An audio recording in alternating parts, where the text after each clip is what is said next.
विधानसभा चुनाव को लेकर इस वक्त की बड़ी खबर सामने आ रही है, जहां पर कांग्रेस की पहली सूची भी अब जारी हो चुकी है। बता दें कि राजस्थान विधानसभा चुनाव को लेकर कांग्रेस का भी बिगुल अब बच चुका है। कांग्रेस ने भी 33 सीटों पर प्रत्याशियों के नामों की घोषणा कर दी है। पहली सूची कांग्रेस ने भी अब जारी कर दी है। कुछ देर पहले बीजेपी ने अपनी दूसरी सूची जारी की थी, तो अभी कांग्रेस ने भी अपनी पहली सूची जारी कर दी है। राजस्थान विधानसभा चुनावी रण बच चुका है। 2023 का ये चुनावी रण विधानसभा चुनाव का बच चुका है, जहां पर कांग्रेस ने भी अब पहली सूची अपनी जारी कर दी है। खबर पर तमाम जानकारी के लिए हमारे संवाददाता दशरथ सिंह हमारे साथ जुड़ गए हैं। दशरथ, क्या कुछ अपडेट है? कांग्रेस भी अपनी सूची का ऐलान कर चुकी है 33 विधायकों के साथ। दशरथ, देखिए, सूची के अंदर है और सूची की अगर बात करें तो सूची में सबसे पहले की अगर बात करें तो लाहौर से एक बार फिर अमित चाचान को उतारा गया है। जीते हुए प्रत्याशी इस बार प्रत्याशी बनाए विधायक हैं और कोलाय से भंवर सिंह पटेल मंत्री हैं। किया गया है। सुजानगढ़ में मनोज मेघवाल रिपीट हुए हैं। मंडावा रीटा चौधरी रिपीट हुई है। लक्ष्मणगढ़ पीटीसी चीफ गोविंद चौटासरा यहाँ रिपीट हुए हैं। विराटनगर इंदिराज गुजर रिपीट है। मालवीय नगर अर्चना शर्मा, ये 2 बार हारी हुई कैंडिडेट थी, लेकिन एक बार फिर भरोसा इस पर जताया गया है। इसके अलावा सांगानेर पुष्पेंद्र भारद्वाज हारे हुए कैंडिडेट थे, लेकिन फिर भरोसा जताया गया है। मुंडावर ललित कुमार यादव ये हारे हुए कैंडिडेट थे, फिर भरोसा जताया गया है। अनवर रूरल यानी अनवर ग्रामीण में टीकाराम जूली जो मंत्री रहे हैं, इनको टिकट दिया गया है। सिकराय ममता भूपेश जो मंत्री नहीं है, इनको फिर टिकट दिया गया है। सवाईमाधोपुर दानिश अबरार जो एमएलए रहे, फिर रिपीट किया गया है। सचिन पायलट रहे, उनको टिकट दिया गया है।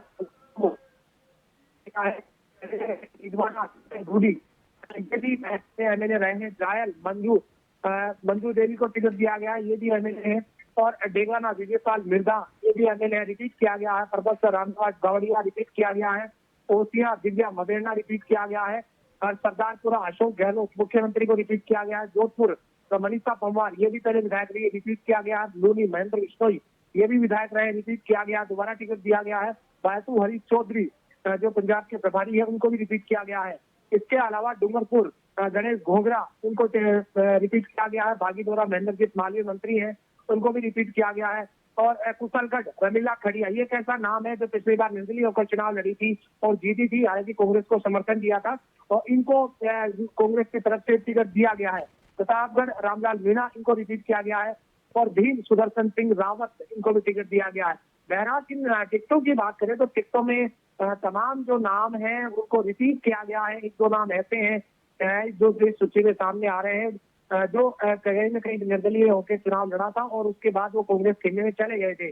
और ये इसके अलावा आगे की अगर बात करें तो आगे अशोक चांदना हिंडोली से उनको टिकट दिया गया है। और मांडलगढ़ विवेक धाकड़ हालांकि पहला चुनाव हार चुके थे, उनको टिकट दिया गया है। नाथ द्वारा सीपी जोशी जो विधानसभा अध्यक्ष है, उनको टिकट दिया गया है। तो बहरहाल सूची पर अगर बात करें तो जो है ज्यादातर उनको रिपीट किया गया। सचिन पायलट एक बार फिर टोंक से चुनाव लड़ेंगे। अशोक गहलोत अपनी परंपरागत सीट सरदारपुरा से चुनाव लड़ेंगे। पीसीसी गोविंद चौटासरा अपनी सीट लक्ष्मणगढ़ से चुनाव लड़ेंगे। 3 बार वो जीते हुए हैं। इसके अलावा लाहौर से अमित चाचान को टिकट दिया गया। कोलाय से भाटी तो फिर भरोसा जताया गया। भाटी वर्तमान में मंत्री रहे थे इस सरकार में। कृष्णा पूनिया को सादुलपुर से उतारा गया। मंडावा से रीटा चौधरी को, लक्ष्मणगढ़ गोविंद चौटासरा, विराटनगर इंदिराज गुजर। यानी कि यूं कहीं सूची पर अगर गौर करें तो इस सूची में तमाम ज्यादातर नाम वही हैं जिनको रिपीट किया गया है किसी। और सबसे बड़ी बात जयपुर शहर की अगर बात करें तो 2 नाम इसमें सामने आए हैं। दोनों ही हारे कैंडिडेट थे, लेकिन फिर इन पर भरोसा जताया गया है। एक पुष्पेंद्र भारद्वाज का नाम है जो सांगानेर से आते हैं, और दूसरा मालवीय नगर अर्चना शर्मा का टिकट है। अर्चना शर्मा 2 बार हारी हुई थी, लेकिन लगातार विरोध भी हो रहा था। लेकिन अर्चना शर्मा के सामने कोई मजबूत कैंडिडेट नहीं था, और जो सर्वे कराए गए थे उसमें अर्चना शर्मा प्रमुखता से उनका नाम सामने आया था। तो एक बार फिर पार्टी की तरफ से अर्चना शर्मा पर भरोसा जताया गया है। पुष्पेंद्र भारद्वाज पर फिर भरोसा जताया गया है, क्योंकि पुष्पेंद्र भारद्वाज पिछली बार हारे थे। 30 लाख ज्यादा से हार उनको मिली थी, लेकिन उनको फिर टिकट दिया गया है। अर्चना शर्मा का जो अंतर था वो काफी 1700 के करीब वोटों से वो हारी थी, लेकिन उन पर फिर भरोसा जताया गया है। तो कुल मिलाकर इस पूरी सूची को देखें तो इस सूची के अंदर ज्यादातर नाम वही दिख रहे हैं जिन पर भरोसा जताया गया है। तेलंगाना की बात करें, इसके अलावा लाडनू से मुकेश भाकर की बात करें, प्रबसर से रामनिवास गावड़िया की बात करें, या कह सकते हैं बायतुल से हरीश चौधरी की बात करें, विराटनगर से युवराज गुर्जर की बात करें, ये तमाम जो विधायक हैं, ये विधायक थे, इन पर फिर भरोसा जताया गया है। रानी सबरार सवाई माधोपुर से किरोड़ी लाल मीणा के सामने चुनाव लड़ेंगे। महेंद्र बिश्नोई लूड़ी पे पहले विधायक हैं, इनको फिर टिकट दिया गया है। ममता भूपेश जो मंत्री सिकराय से फिर उन पर भरोसा जताया गया है। सचिन पायलट फिर टोंक से लड़ेंगे। गोविंद डोटासरा लक्ष्मणगढ़ से लड़ेंगे। हिंडोली से अशोक चांदना को टिकट दिया गया है, जो मंत्री राजस्थान सरकार में इस बार थे, और इन पर फिर हिंडोली से भरोसा जताया गया। 2 बार ये जीते हुए थे, फिर इनको टिकट हिंडोली से दिया गया है। बहरहाल इस सूची के बाद कयास ये भी लगाए जा रहे हैं कि जल्द आज रात तक एक सूची और जारी हो सकती है, क्योंकि इसमें मात्र 33 नाम है। संभावना जो जताई जा रही थी पहले वो 80 से 90 नामों की थी, तो ऐसे में कुछ नाम और नए आ सकते हैं सेकंड सूची में। बहरहाल 33 सीटों के प्रत्याशियों की घोषणा कांग्रेस की तरफ से जारी की गई है। दशरथ, कोई नए चेहरे यहाँ पे शामिल ज्यादा नहीं हुए हैं, क्या कारण है नए चेहरे शामिल नहीं हुए हैं? क्या कुछ कारण हो सकता है? क्या कोई दमदार चेहरा कांग्रेस में किसी ने शामिल नहीं किया था दशरथ? देखिए, अगर बात करें दमदार चेहरों की, तो दमदार ये वो सीटें हैं जो कांग्रेस जहाँ मजबूत मानी जाती है, तो इन सभी सीटों पर एक बार फिर उन्हीं प्रत्याशियों पर भरोसा जताया गया है जो विधायक थे, मंत्री थे। सरकार में उनका कामकाज को लेकर जो सर्वे हुए थे उसमें वो फिट बैठ रहे थे, तो उसी के मद्देनजर उनको टिकट थमाया गया है। आने वाली सूची में देखने वाली बात है कि आने वाली सूची के अंदर किसको टिकट किसका कटता है या किसका नहीं करता। बहरहाल इस सूची के अंदर अगर बात करें तो इस सूची में तमाम वो नाम हैं जो पहले विधायक मंत्री रहे थे। एक इसमें नाम जैसा मैंने अभी बताया कि रमीला खड़िया का कुशलगढ़ से उनको टिकट दिया गया। एसटी की सीट है। रमीला खड़िया को पिछली बार टिकट नहीं दिया गया था, गठबंधन में ये सीट गई थी, लेकिन इस बार रमीला खड़िया को टिकट वहां से दिया गया है। मजबूत कैंडिडेट मानी जाती है। महेंद्र जीत मालवीय को फिर बागीदोरा से चुनाव मैदान में उतारा गया है, मंत्री रहे हैं, और गणेश बोगरा यूथ कांग्रेस के अध्यक्ष रहे हैं। डूंगरपुर से फिर उनको मैदान में उतारा गया है।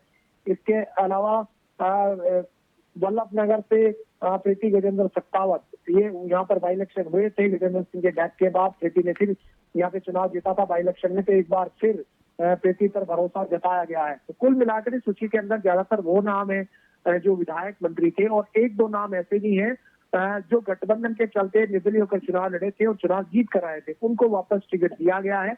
अर्चना शर्मा और पुष्पेंद्र भारद्वाज, ये 2 कैंडिडेट इस लिस्ट में देखें तो ये दोनों जयपुर से हैं, और इन दोनों ही हारे हुए प्रत्याशी हैं। हालांकि अर्चना शर्मा कम मतों से हारी थी, और लेकिन पुष्पेंद्र भारद्वाज का अंतर ज्यादा था, लेकिन एक बार फिर उन पर भरोसा जताया गया है। जी दशरथ, दूसरी लिस्ट कब तक जारी हो सकती है, क्या कोई अंदाजा है दशरथ? देखिए, दूसरी लिस्ट मुझे लगता है कि जल्द जारी हो सकती है, क्योंकि दूसरी लिस्ट को लेकर जिस तरह के कयास लगाए जा रहे हैं, क्योंकि ये जो नाम है इनकी जो संख्या है वो 33 है, तो ऐसे में संभावना ये जताई जा रही है कि जल्द एक लिस्ट और आ सकती है, इस तरह की खबर है। लेकिन इस लिस्ट की अगर गौर करें तो इसमें कांग्रेस के कई दिग्गजों को चुनाव मैदान में उतार दिया है, जिसमें सीएम अशोक के गहलोत की बात करें, सचिन पायलट की बात करें, गोविंद डोटासरा की बात करें, सीपी जोशी की बात करें, हरीश चौधरी की बात करें, ये तमाम बड़े नाम है राजस्थान कांग्रेस के बड़े नेता हैं। इनको अपनी जो परंपरागत सीट है वहीं पर इनको एक बार फिर मौका पार्टी की तरफ से दिया गया है और चुनाव मैदान में उतार दिया गया है। दशरथ, 33 सीटों में कौन सी सीट है जहां पर बगावत के थोड़े से चांसेस नजर आते हैं दशरथ?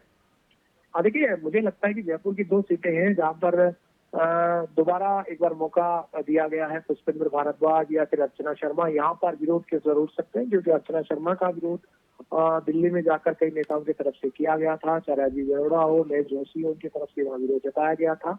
इसके अलावा पुष्पेंद्र भारद्वाज, जिनको सांगनेर से टिकट थमाया गया, उनका भी विरोध कहीं न कहीं स्थानीय जो जनप्रतिनिधि उनकी तरफ से जताया गया था, और कहा गया था कि उनको टिकट यहाँ से नहीं दिया जाए। लेकिन एक बार फिर पुष्पेंद्र भारद्वाज पर टिकट उनको दिया गया है, तो ऐसे में संभावना ये है कि ये दोनों जो इलाके हैं यहाँ पर कह सकते हैं कि विरोध के स्वर खड़े हो सकते हैं। जी दशरथ, जातिगत समीकरण को भी देखा गया है क्या दशरथ?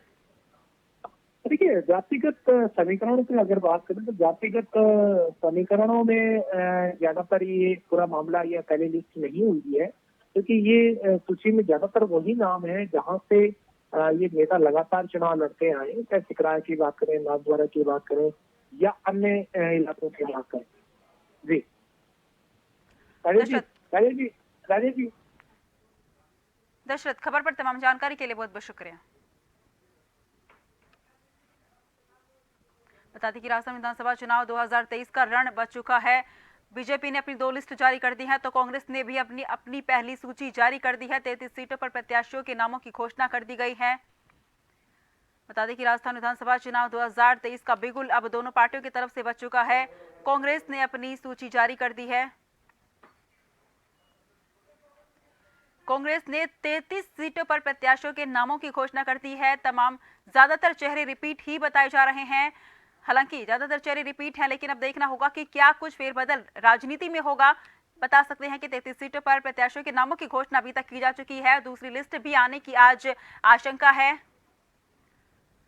बता दें कि बीजेपी ने अपनी 2 लिस्टें जारी कर दी हैं और कांग्रेस ने अपनी पहली सूची 33 नामों के साथ जारी की है। तो बीजेपी ने 83 नामों के साथ अभी अपनी पहली दूसरी सूची जारी की थी।